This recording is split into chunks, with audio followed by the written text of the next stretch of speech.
গোরা এলার জীবন থেকে চিরদিনের জন্য বিদেশ চলে যাচ্ছে।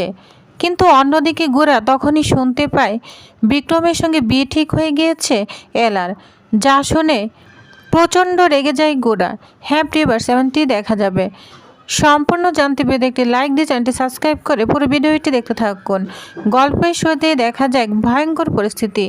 গোরা রাগে ফুঁসতে ফুঁসতে বৌদিকে ধরে ইচ্ছামতো মারতে থাকে। গোরা চিৎকার করে বলে, তোর এত বড় সাহস, তুই এলাকে এখানে তুলে এনে বিয়ে করছিস? বৌদি তখন কোনো ভয় পায় না। সে ভয় না পেয়ে বলতে থাকে, তাতে আপনার কি? আপনি তো এলাকে ডিভোর্স দিয়ে দিয়েছেন, এখন ওর জীবনে আপনার কোনো অধিকার নেই। যা শুনে গোরা আরও রাগান্বিত হয়ে যায়। সে দাঁত চেপে বলে, ডিভোর্স দিলেই কি সব শেষ? তাই বলে তুই একটা মেয়েকে জোর করে তুলে এনে বিয়ে করবি? বৌদি এবার সবার সামনে চ্যালেঞ্জ ছুড়ে দেয়, বলছে আমি যা খুশি তাই করব, আপনার এখানে কিছু বলার নেই। এলা এখন আমার।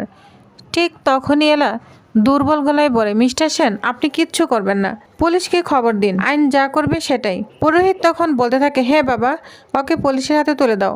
মেয়েটাকে অজ্ঞান করে এনেছে এখানে। যা শুনে গোরা নিজেকে সামলাতে পারে না। বৌদির গলা চেপে ধরে বলছে, আজ তোকে আমি শেষ করেই দিব। বৌদি কষ্টে শ্বাস নিতে নিতে বলে, আপনিই তো ওকে ব্যবহার করে ছুঁড়ে ফেলেছেন, আর এতে আমার দোষ কি? আপনি তো মাংসটাই খেয়ে ফেলেছেন, হাড্ডিটা তো এখন আমাকে খেতে দিবেন? যা শুনে গোরার রাগ আরও বেড়ে যায়। ইচ্ছামতোই মারতে থাকে বৌদিকে। এদিকে আড়াল থেকে যা দেখছে আলিয়া এবং নেহা, দেখে তো অবাক হয়ে যায়। নেহা তখন বলে, গোরা এখানে এলো কিভাবে? আলিয়া ভয় পেয়ে বলে, সব প্ল্যান তো নষ্ট হয়ে গেল যদি বৌদি আমাদের নাম বলে দেয়। অন্যদিকে মেঘনা এসে এলাকে জড়িয়ে ধরে বলে, এলা তুমি ঠিক আছো? তখন বলে, হ্যাঁ মেঘনা, আমি ঠিক আছি। এদিকে পরিস্থিতি আর উত্তপ্ত হয়ে ওঠে। গোরা কিছুতেই বৌদিকে ছাড়ছে না, তাকে ইচ্ছা মতোই মারছে। তখন দাদু এসে গোরাকে থামিয়ে দেয়, বলছে, গোরা ছাড়ো, মরে যাবে। কিন্তু ঘটনা এখানেই থামে না। বৌদি সুযোগ পেয়ে পালাতে গেলে হঠাৎই বিক্রম এসে তাকে ধরে ফেলে। এক ঘষিতে বৌদির প্যাকেট থেকে বেরিয়ে আসে টাকার বান্ডিল, যা দেখে তো সবাই অবাক হয়ে যায়। বিক্রম টাকা হাতে নিয়ে বলে, দেখুন স্যার, এত টাকা, এটাই তো স্পষ্ট ষড়যন্ত্র। গোরা অবাক হয়ে তাকিয়ে থাকে। বিক্রম বলে, এর পিছনে বড় কেউ আছে, না হলে এত টাকা ওর কাছে কেন আসবে? একথা শুনে আড়ালে নেহা আর আলিয়া, তাদের মুখটা একদম ফ্যাকাশে হয়ে যায়। নেহা কাপা গলায় বলে, এবার না আমরা শেষ। ঠিক তখন মেঘনা কাউকে দেখতে পায়, কেউ একজন ওইখান থেকে পালিয়ে যাচ্ছে। তাদের ছায়াটা দেখতে পায় মেঘনা। এদিকে নেহা আর আলিয়া তো দৌড়ে পালাচ্ছে। অন্যদিকে দাদু বলে, পুলিশে খবর দাও, ওকে পুলিশে দিয়ে দাও, ওকে ধুলাই করলেই না সব কিছু বের হয়ে আসবে। ঠিক তখনই বৌদি দেখতে পায় সামনে একটা লোহার রড পড়ে আছে। বৌদি আস্তে আস্তে লোহার রডটা তুলে গোরাকে মারতে যাবে। ঠিক সেই মুহূর্তেই বিক্রম এসে তার লাঠিটা কেড়ে নেয় আর বৌদিকে ইচ্ছে মতোই মারতে থাকে, যা দেখে সবাই হতবাক হয়ে যায়। বিক্রম বলে, তোর এত বড় সাহস, তুই মিস্টার সেনকে মারতে যাচ্ছিস? তখন বিক্রম গোরাকে বলে, আমি নিশ্চিত যে এর পিছনে অবশ্যই বড় মাথা আছে। এদিকে এলা গোরার দিকে তাকিয়ে বলে, আপনি কেন তো রাগ করছেন? এসব কিছুর জন্য দায়ী তো আপনি। যা শুনে গোরা হতবাক হয়ে যায়, বলছে, আমি? গোরা বলে, হ্যাঁ আপনিই তো আমাকে ডিভোর্স দিয়েছেন। ডিভোর্স দিয়েছেন বলেই তো ও সেই দুর্বলতার সুযোগ নিচ্ছে। যা শুনে গোরা চুপ হয়ে যায়। এলা আরও বলতে থাকে, আপনি যদি আমাকে না ছাড়তেন তাহলে তো কেউ শ্বাস পেত না, তাই না? আমাকে এইভাবে কিডন্যাপ করে নিয়েও আসতো না। যা শুনে গোরার হৃদয়ে আঘাত করে। গোরা কিছু বলতে গেলে আবার এলা থামিয়ে দেয়, বলছে, প্লিজ আপনি আর আমার জীবনে আসবেন না, আমাকে ক্ষমা করে দিন। যাকে ছেড়ে দিয়েছেন তার জীবনে কেন আসছেন? আসবেন না প্লিজ, আপনি আমার জীবন থেকে চিরদিনের জন্য চলে যান। যা শুনে গোরা একদম থমকে যায়, আর কিছুই বলতে পারে না এলাকে। আর তখনই আমরা দেখতে পাবো এলা চলতে গিয়ে হঠাৎ করে মাথা ঘুরে পড়ে যায়। ঠিক তখনই বিক্রম তাকে ধরে ফেলে। এই দৃশ্য দেখে গোরার চোখটা আরো হিংসায় জ্বলতে থাকে। সবাই এলাকে ধরে ফেলে, বিক্রম এলাকে ধরে তার মুখে চোখে জল ছিটাতে থাকে। এদিকে যা দেখে গোরা তো অবাক হয়ে যায়। গোরার পাশে দাঁড়িয়ে দাদু বলে, দেখেছ বিক্রম এলাকে কিভাবে আগলে রেখেছে? সব কিছুতে বিক্রম পাশে থাকে। দেখো না কিভাবে এলাকে সামলাচ্ছে, এলা যত্ন নিচ্ছে, সেবা করছে। আমার মনে হয় জানো তো দাদুভাই, একেই বলে ভালোবাসা। যা শুনে গোরা মনে মনে অনেক কষ্ট পেতে থাকে। আর ওইখান থেকে গোরা চলে যায়। গোরা চলে যাওয়ার দিকে অবাক হয়ে তাকিয়ে থাকে এলা। অন্যদিকে দাদুকে মেঘনা বলে, এবার খেলা হবে, ছোট কিছু নয়, সবাই মিলে নতুন করে আবার প্ল্যান করতে থাকে। অন্যদিকে দেখা যায় বৌদির মা এবং পাড়া প্রতিবেশীরা মিলে এলার মাকে অনেক অপমান করতে থাকে। কেউ বলে, হ্যাঁ ঠিকই তো, আপনার মেয়ে এখনো বাড়ি ফেরেনি, আমরা কি সব মেনে নিব?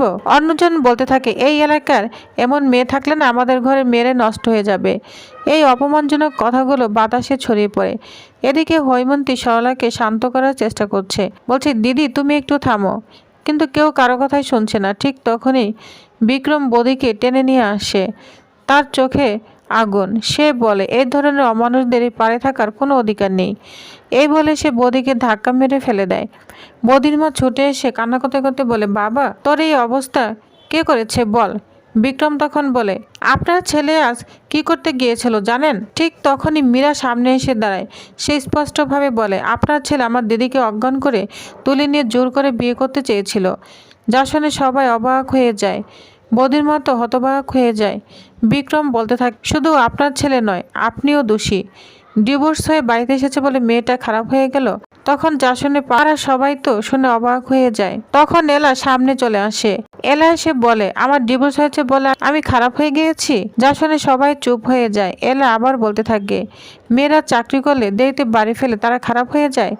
তার চোখে জল, কিন্তু কণ্ঠ শক্ত। আর যখন এ ধরনের ছেলেরা অসহায় মেয়েদের উপর হামলা করে, তখন আপনারা চুপ থাকেন কেন? এই প্রশ্নে সবাই থেমে যায়, কেউ উত্তর দিতে পারে না। এলার মা দৌড়ে এসে তাকে জড়িয়ে ধরে, বলছে, মা তোর কিচ্ছু হয়নি তো? বিক্রম বলে, না মাসিমা, আমরা সময় মতো পৌঁছে গিয়েছিলাম, এলার কোনো ক্ষতি হয়নি। আর এই বৌদিকে না এক্ষুনি পুলিশে খবর দিতে হবে, ওকে পুলিশে ধরে দিতে হবে। এলার মা বলে, হ্যাঁ ওকে পুলিশে দিয়ে দাও। ঠিক তখনই বৌদির মা হাত জোর করে কান্না করতে থাকে, বলছে, আমার ছেলেকে তোমরা ক্ষমা করে দাও। কিন্তু সরলা থামে না। সে বৌদিকে ধরে এনে জুতার মালা পরিয়ে দেয়। তার চোখে তীব্র রাগ, আজ পুরো পাড়ার সামনে ওর বিচার হবে। তারপর সে টেনে নিয়ে যেতে থাকে। পাড়ার মহিলারাও সঙ্গে যায়। একটা সামাজিক বিচার শুরু হয়ে যায়। এদিকে পরিস্থিতি ধীরে ধীরে শান্ত হতে থাকে। এলার মা বিক্রমকে বলে, বাবা তোমার কাছে আমি সারা জীবন কৃতজ্ঞ থাকব। বিক্রম মাথা নেড়ে বলে, না মাসিমা, বাঁচিয়েছে মিস্টার সেন। যা শুনে সবাই চমকে ওঠে। এলাও চুপ হয়ে যায়। এলা মনে মনে বলে, আপনি যদি আমাকে ভালোই না বসেন তাহলে কেন বারবার আমাকে বাঁচাতে আসেন? অন্যদিকে গুড়া একা বসে আছে। সে এলাকে নিয়ে ভাবছে। এলার বিক্রম একসাথে, তাহলে কি ওরা একে অপরকে ভালোবাসে? এটা বলে গুড়ার বুকটা একদম হো করে ওঠে। ঠিক তখনই এখানে রিমু চলে আসে, বলছে, দাদা ভাই তুই এখানে একা একা বসে কি করছিস? গুড়া তখন বলে, জানিস তো রিমু, আমি ভুল করছি। আমি গুড়ার জীবনে ঢুকে পড়েছিলাম, কিন্তু গুড়া বিক্রমকে ভালোবাসে। আমি না কালকেই লন্ডন চলে যাব। তখন রিমু যা শুনে হতভম্ব হয়ে যায়। রিমু মনে মনে ভাবে, এখন কি করব, সব তো উল্টে যাচ্ছে। অন্যদিকে এলার বাড়িতে ফিরে গিয়ে এলা একটা বেনারসি শাড়ি দেখতে পায়, যা দেখে অবাক হয়ে যায়। এলা তার মাকে বলে, মা এত দামি শাড়ি, বেনারসি শাড়ি, এটা কেন অর্ডার করে এনেছ? এটা তো আমরা বিক্রি করব না। আর এত দামি শাড়ি কিভাবে বিক্রি করব? তুমি এত টাকা কোথায় পেলে? তখন এলার মা একটু মুচকে হাসতে থাকে, কিছুই পরে না, বলছে, এটা আমি কিনিনি, এটা আমি তোর জন্যই আনিয়েছি। তখন এলা বলে, এই বেনারসি দিয়ে আমি কি করব? এলার মা মীরা মিটিমিটি হাসতে থাকে, কিছুই বলে না। তখনই দেখা যায় দরজায় কেউ নক করেছে।